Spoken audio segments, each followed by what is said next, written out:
Welcome back to another episode of Breaking Bots. Today we're going to talk about AI hasn't taken your job yet, but the fear has already impacted the economy.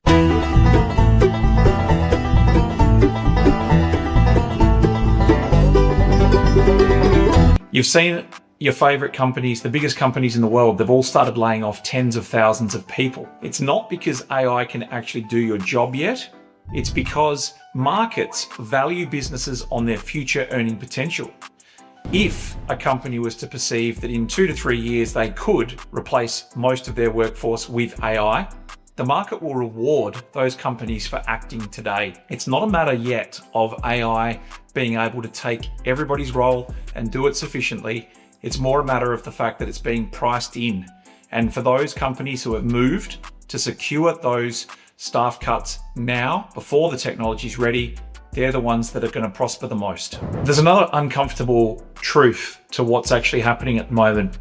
Many companies have said that AI has been the reason for laying off people, that they employed too many people during COVID, that the remote workforce has changed the landscape of things. So ultimately what's happened is companies have started to downsize and use AI as a narrative. That could be for projected future earnings. It could be for a number of different reasons. However, this has been an opportune time for those companies who aren't doing so well or are struggling to reduce their workforce, and they have that cushion of being able to say that AI is the culprit. If you look at most companies and how they're structured and how they work, they're starting to see gains. The lower levels are the first to go. So people that do those menial tasks, people that do junior tasks, they're the ones that have been able to be replaced the most easily, and they have been the first to go.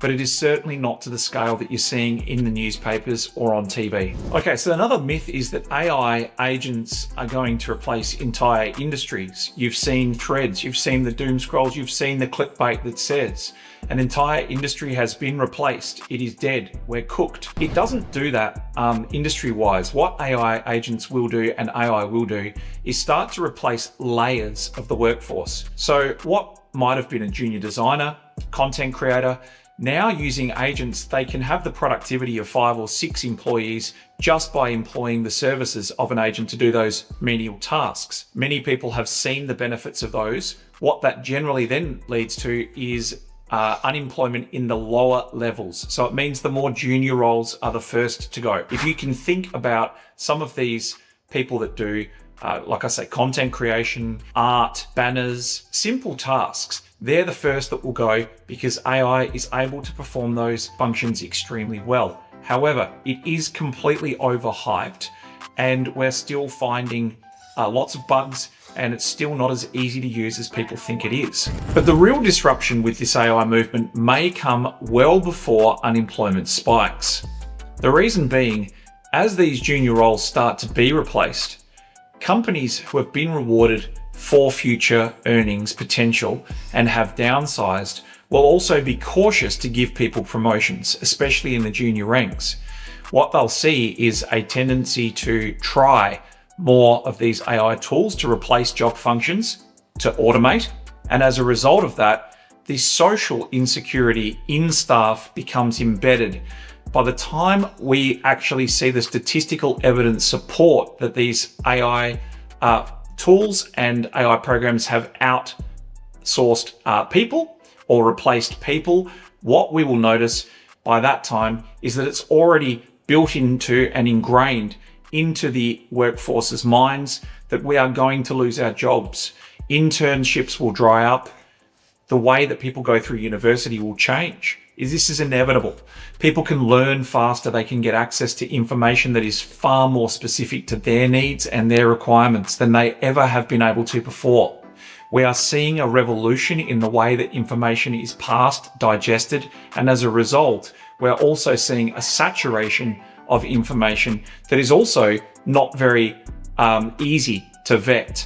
It is extremely difficult when you reach a point of saturation to work out what's to be trusted and what not. So the need for people with skills in roles will continue for some time. The more specialized that skill set is, the longer it is likely to last. But again, it will hit the lower ranked jobs and the lower positions in companies that can more easily be automated. By the time we realize that this is a full crisis, as stated, it will be socially embedded. People will already be fearing. People may take preemptive action to try and avoid what is obviously coming. The other thing we have to take into consideration is that governments move far too slowly for software speed disruption. Software and AI are moving so quickly that governments can't keep up. They have to go through legislation, they have to go through committees, they have to go through voting, they have to go to pass bills.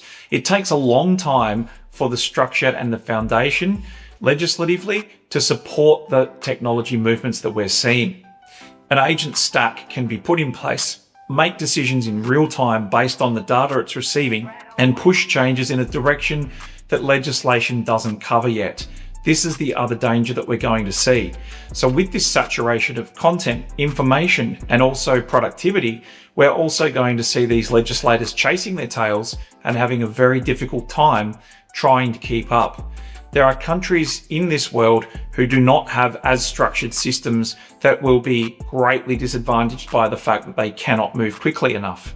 Corporations, businesses, they can move quickly. A business or a company could restructure in a matter of mere weeks, whereas governments take months, if not years, to push through major pieces of legislative change.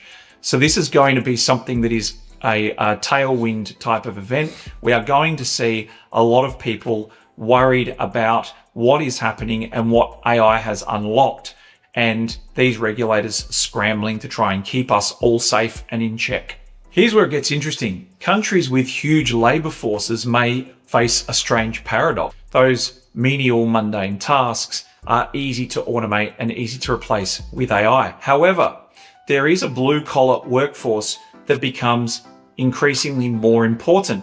If the job is physical, if the job requires technical expertise that is done by humans, it is likely to be preserved for a longer period of time. And this is evident in countries in Southeast Asia, for example.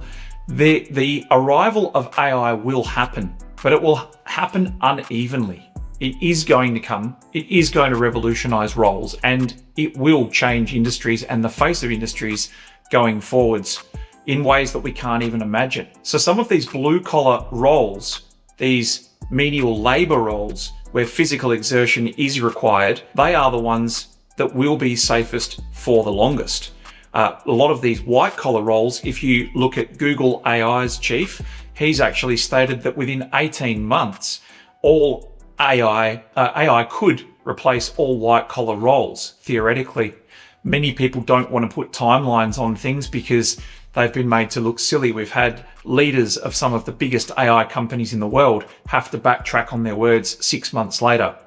They also get an advanced view of what's to come next, generally 6 months ahead of the curve. That gap is now narrowing, and we're getting information closer to the time it comes to pass. And that is courtesy of these models being thrust into the public hands well before people are aware of what the limitations are for these models. For people that have shunned AI or don't agree with it or don't think that it's anywhere near up to the levels of hype that we're hearing, and in many cases that is the case and it isn't true, the AI literacy is one of the most important things that you could possibly have, and it will define how we are seen. It will develop new class structures over the course of the next decade or so. The importance of being able to understand agent workflows, automation, and how to basically get more productivity from using these AI tools is a necessary development path for all people to take.